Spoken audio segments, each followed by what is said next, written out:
Hi, I'm Christy Miller. Today on My Window, we'll talk about two topics that you are going to be hearing a lot about in 2013. First is the Affordable Care Act, sometimes referred to as Obamacare.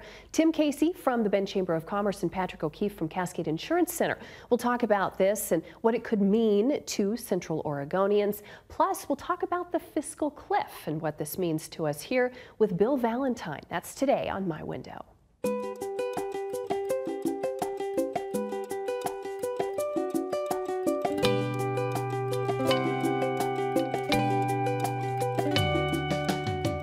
The Affordable Care Act is something that's going to affect all Americans, but how does it affect us here in Central Oregon? We've called in some of the experts, Tim Casey, Executive Director at the Bend Chamber of Commerce, and Patrick O'Keefe. He is with the Cascade Insurance Center. He's the owner, and also with the Health Insurance Exchange Consumer Advisory Commission. So welcome to you both. Good morning. Hello. So Patrick, first to you, this is often referred to as Obamacare, the Affordable Care Act. Correct.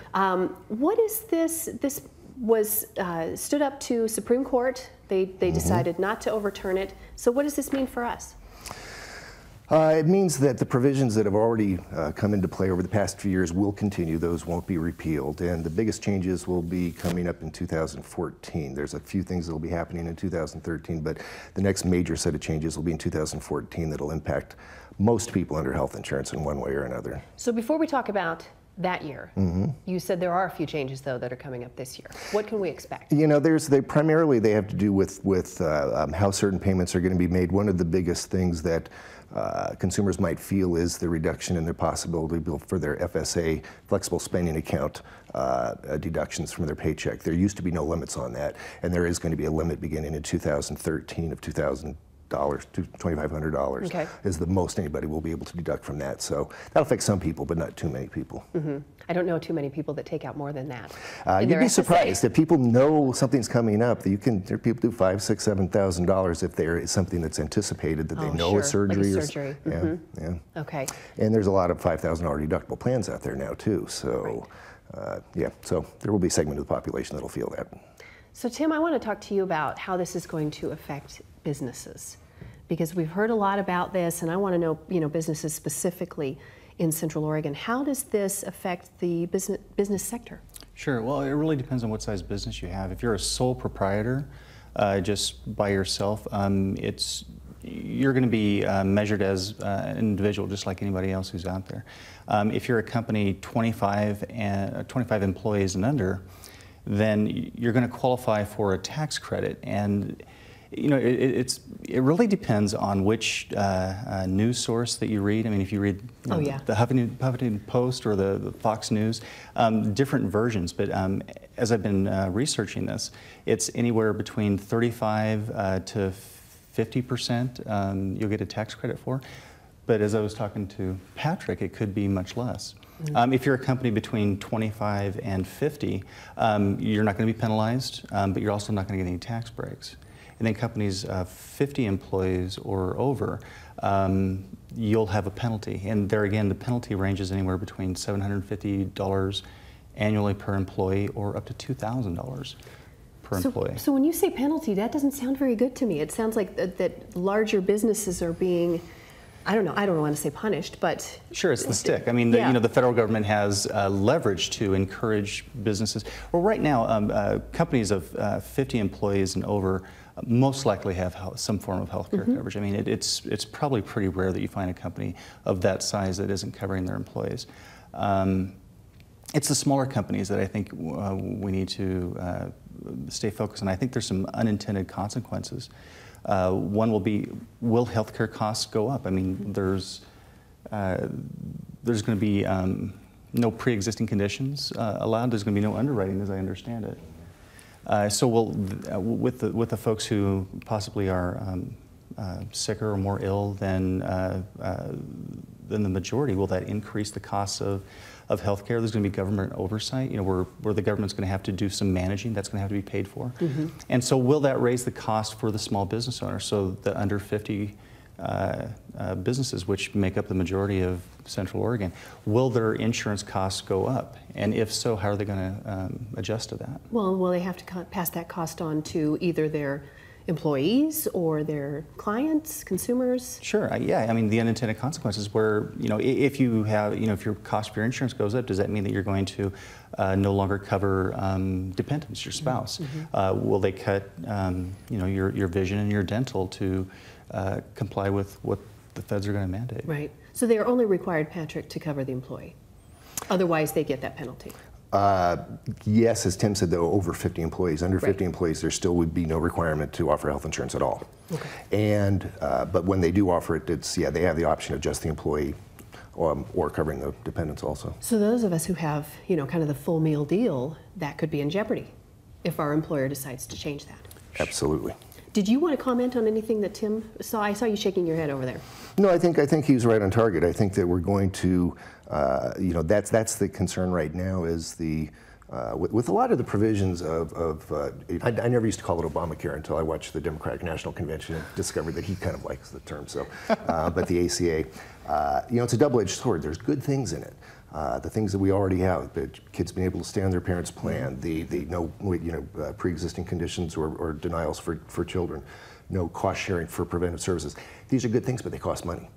And the biggest wave of things that are going to cost money are still to come, and that's what the concern is. While it is good, there are costs directly associated with these, and whether you're an individual or a businesses in particular, it's just like bringing on any other additional cost, and now you have to compensate for that cost somehow. Somehow, and we'll talk about those additional costs that are coming when we return after this.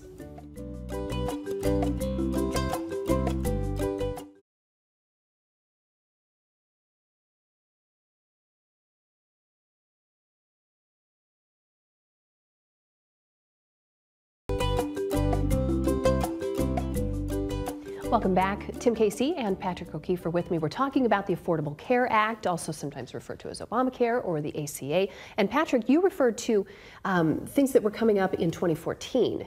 Were going to be more significant, perhaps, to people than the changes that they'll see this year. What are we looking forward to? In brief, there's a couple of things. The individual market is changing dramatically. That's when the plans become guaranteed issue. People can no longer be declined for insurance. There will be no waiting periods for pre-existing conditions under those plans. Currently, we get about 1 out of 3 to 1 out of 4 people declined when we apply for an individual health plan.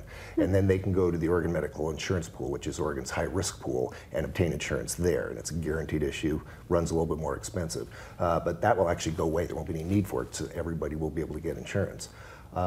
But within that are the changes to costs that we talked about a little bit ago. There's going to be more robust benefits in individual health plans, including richer mental health benefits that don't exist in most individual plans right now. And then the very nature of the guaranteed issue, no waiting period for pre-existing conditions, these are all going to be cost drivers in the individual plans. So they will become richer, but they will also become more expensive. The anticipation there was a report called the Wakely Group did a report for the state of Oregon, robust report on what the anticipated changes are going to be. Within that report, it stated that the average increase to individual health plans is most likely going to be about a 38% increase in premiums. Wow. Now, about half the people under those plans will be able to get some sort of subsidy from the federal government to offset some of that, but not everybody. There's going to be a lot of increases coming up.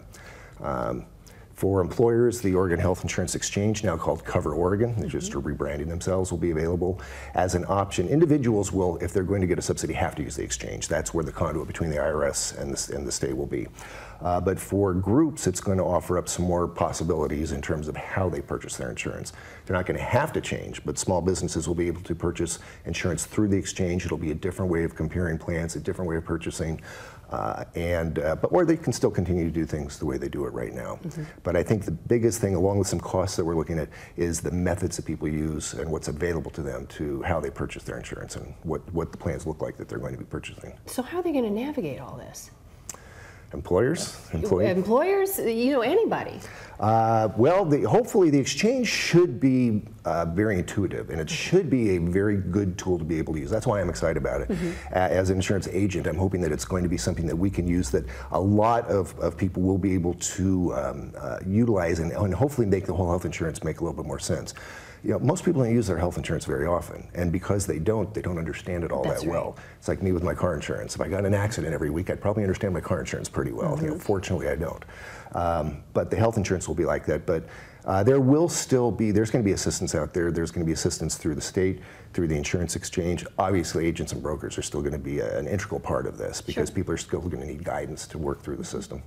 Well, and Tim, let's talk about small businesses too, because at what point do independent contractors come into play? Sure. Well, business is going to need a new strategy. I mean, if you're a small business and you're right at that 24 employee mark, you're going to have to make a decision on whether you want to hire that one person who puts you over into the 25 group, and that means that you'll lose your tax credits.